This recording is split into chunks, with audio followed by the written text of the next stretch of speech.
Halo anak didik kami semuanya, apa kabarnya? Semoga kabar anak-anak didik kami, khususnya kelas 8 SMP, sehat-sehat semuanya ya.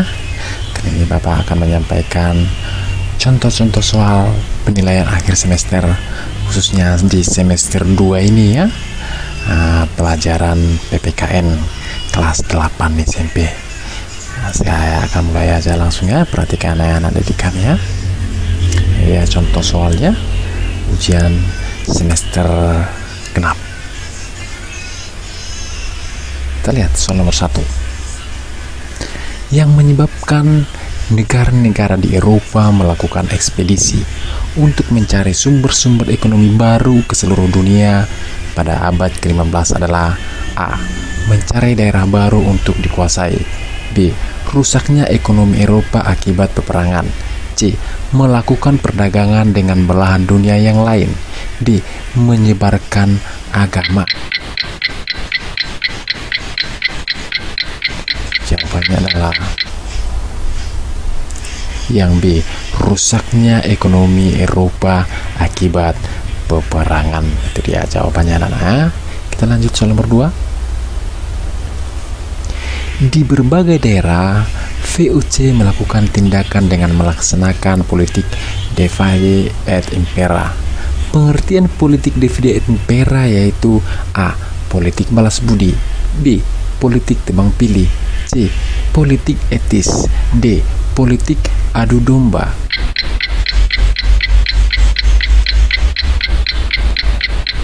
Jawabannya adalah yang D. Politik adu domba. Itu jawabannya ya. Kita lanjut soal yang berikutnya. Upaya kerja paksa atau RODI guna membangun jalan sepanjang Pulau Jawa atau Anyer Panarukan untuk kepentingan militer membuat rakyat makin menderita dilakukan pada saat Gubernur Jenderal A. Daendels, B. Van de Bos, C. Van Deventer, D. Baron van Hol. Yang mana kira-kira gubernurnya? Ya, jawabannya adalah ini dia, Daendels. Jawabannya Gubernur Jenderal Daendels. Kita lanjut soal yang nomor 4. Sistem tanam paksa mewajibkan rakyat menanami sebagian dari sawah atau ladangnya dengan tanaman yang ditentukan oleh pemerintah dan hasilnya diserahkan kepada pemerintah. Sistem tanam paksa ini disebut juga dengan A. Kerja RODI, B. Divide et impera, C. Politik etis, D. Kultur stelsel.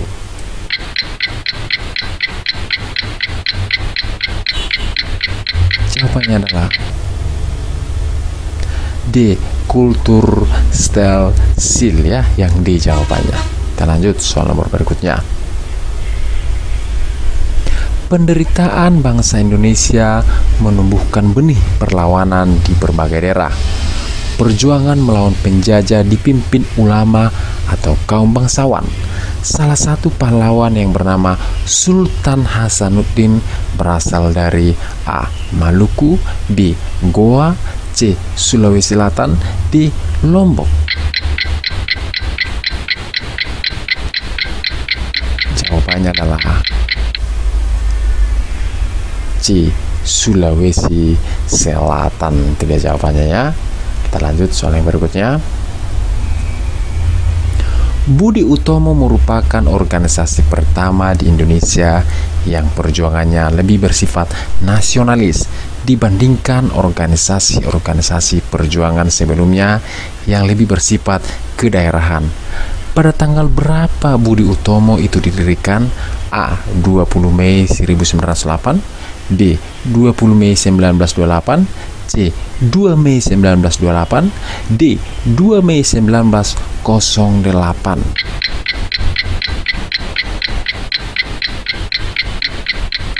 Jawabannya adalah yang A. 20 Mei 1908. Kita lanjut soal yang berikutnya. Tujuan dari organisasi Budi Utomo adalah A. Mempersatukan bangsa Jawa. B.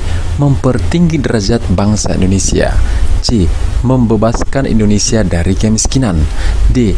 Persamaan hak dan warga negara.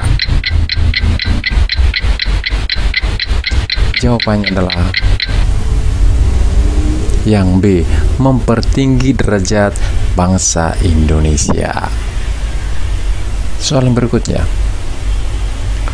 Tokoh-tokoh kebangkitan nasional muncul karena program politik etis atau politik balas budi, yaitu A. Transmigrasi, B. Irigasi, C. Vaksinasi, D. Edukasi.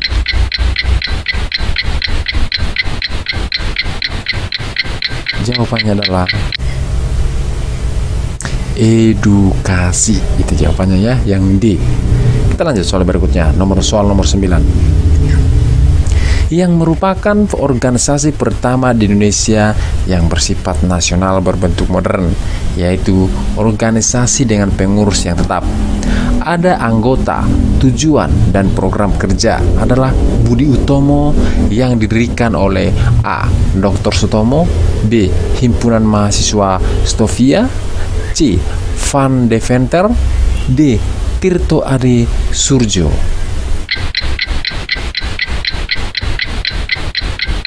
Jawabannya adalah ini dia ya, yang A. Dr. Sutomo. Kita lanjut soal yang berikutnya. Wujud dari nilai persamaan derajat, yaitu A. Kedaulatan berada di tangan rakyat. B. Setiap warga negara memiliki kedudukan yang sama di depan hukum. C.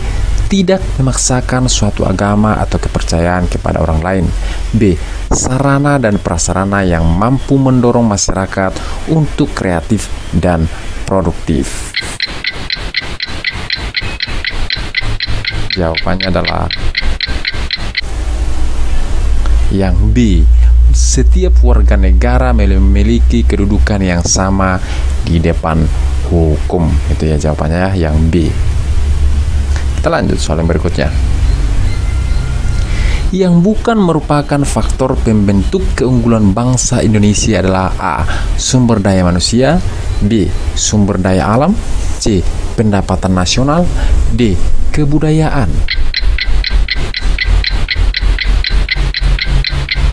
Jawabannya adalah yang C. Pendapatan nasional ya, yang C ya. Terlanjut soal nomor 12. Apa yang telah diperjuangkan dan ditorahkan para pemuda dalam mendorong kebangkitan nasional 1908 akan makin berarti apabila kita sebagai generasi penerus bangsa mampu A. Menorehkan prestasi di berbagai bidang, B. Bekerja keras, C. Bekerja cerdas, D. Tiada mengenal putus asa.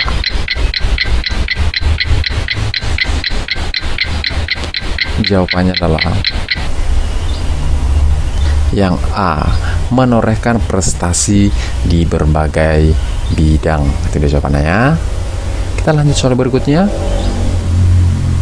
Pada saat ini, upaya memperingati kebangkitan nasional 1908 merupakan upaya kita untuk mengingat dan menjadi pendorong agar Indonesia bangkit kembali untuk membangun Indonesia yang maju dan mandiri, serta A. dapat mengolah kekayaan alam dengan teknologi maju, B.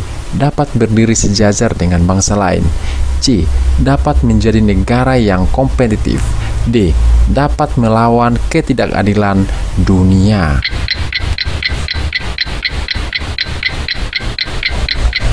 Jawabannya adalah yang B. dapat berdiri sejajar dengan bangsa lain ya. Kita lanjut soal nomor 14. Sumpah Pemuda pada tanggal 28 Oktober 1928 bukan hanya menggerakkan para pemuda untuk meraih kemerdekaan, namun juga mempertegas jati diri bangsa Indonesia sebagai sebuah negara. Bagaimana usaha pemuda untuk mempertegas jati diri bangsa? Apakah menghormati perbedaan dalam masyarakat. B. Menghilangkan sikap dan anggapan semua orang akan berbuat jahat. C. Memahami simbol-simbol negara. D. Belajar lebih keras dan cerdas untuk mencapai cita-cita.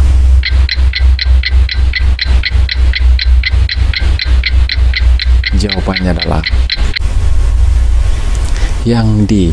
Belajar lebih keras dan cerdas untuk mencapai cita-cita. Kita lanjut soal yang berikutnya. Semangat Sumpah Pemuda perlu kita jaga. Tujuannya adalah A. Agar persatuan dan kesatuan bangsa dapat terjaga. B. Agar kita bisa menjajah bangsa lain. C. Agar bangsa Indonesia bisa menakuti dunia. D. Agar negara Indonesia menjadi negara adikuasa.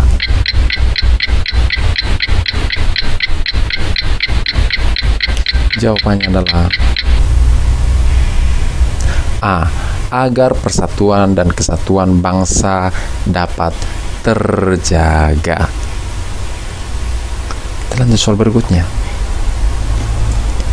Dengan semangat Sumpah Pemuda, kita harus mencintai tanah air dengan A. Mengembangkan kebudayaan daerah. B. Memegang teguh Bhinneka Tunggal Ika. C. Memelihara lingkungan bebas narkoba. D. Hidup bersama dengan berbagai suku bangsa. Jawabannya adalah yang B. Memegang teguh Bhinneka Tunggal Ika. Kita lanjut soal berikutnya. Makna dari kalimat kedua dalam Sumpah Pemuda adalah A. Memegang teguh prinsip bersatu tanah air Indonesiaku. B. Pemuda-pemudi Indonesia ikrar bersama-sama. C. Bersatunya suku-suku bangsa Indonesia. D. Bahasa Indonesia sebagai bahasa pemersatu.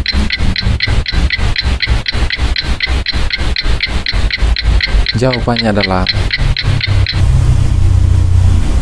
yang C. Bersatunya suku-suku bangsa Indonesia. Kita lanjut soal berikutnya. Sumpah Pemuda telah menjadi jiwa dan semangat yang terus terpatri dalam hati sanubari sehingga dapat diraih cita-citanya, yaitu A. Ikrar Sumpah Pemuda. B. Proklamasi Kemerdekaan Indonesia. C. Berjuang bersama atau bersatu. D. Bersatu kita teguh, bercerai kita runtuh. Jawabannya adalah yang C. Berjuang bersama dan bersatu. Itu dia ya. Kita lanjut soal berikutnya. Pengaruh Sumpah Pemuda 28 Oktober 1928 bagi perjuangan bangsa Indonesia adalah A. Membangkitkan kesadaran nasional. B. Memperkuat semangat dan tekad para pemuda untuk bersatu. C. Belanda bersikap lunak kepada pejuang Indonesia. D. Mempercepat proses kemerdekaan Indonesia. Jawabannya adalah yang B. Memperkuat semangat dan tekad para pemuda untuk bersatu. Itu jawabannya ya, yang B. Kita lanjut soal yang berikutnya. Nusantara merupakan tempat berlindung dan tanah air yang wajib kita bela dan pertahankan. Sebagai seorang pemuda dan pemudi, jangan sampai kita biarkan Nusantara ini terpecah belah akibat serangan asing maupun karena ulah diri kita sendiri. Aspek tersebut merupakan aspek dalam Sumpah Pemuda. A. Satu tanah air.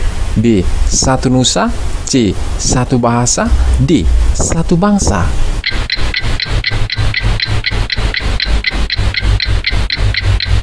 Jawabannya adalah yang A. Satu tanah air ya. Kita lanjut soal nomor 21.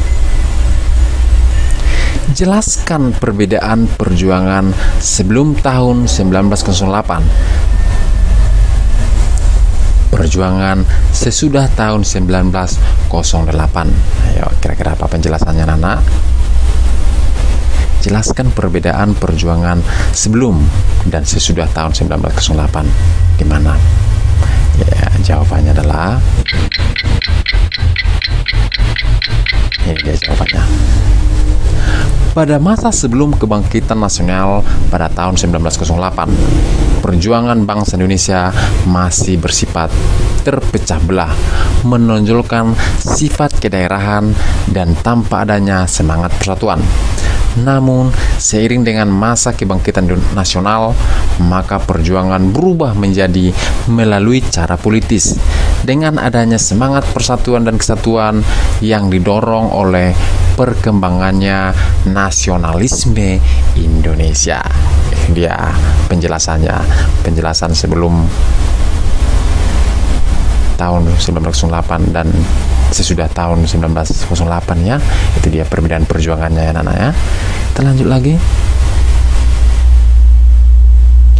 Jelaskan upaya yang dilakukan organisasi Budi Utomo dalam mencapai tujuan.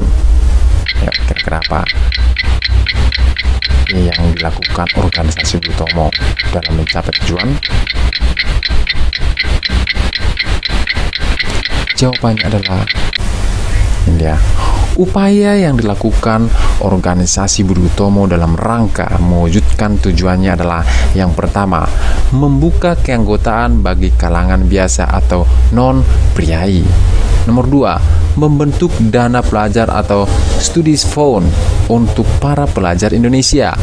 Yang ketiga, menempatkan wakilnya di Volksrat. Yang keempat, mengusulkan wajib militer. Itu dia upaya yang dilakukan organisasi Budi Utomo ya. Ada 4 ya, anak-anak ya. Ya, demikianlah soal-soal ujian semester 2 di tahun ajaran ini, khususnya pelajaran PPKN. Semoga bermanfaat buat anak didik kami, khususnya kelas 8 SMP ya. Salam sehat, salam sukses buat anak didik kami semuanya. Sekian dan terima kasih.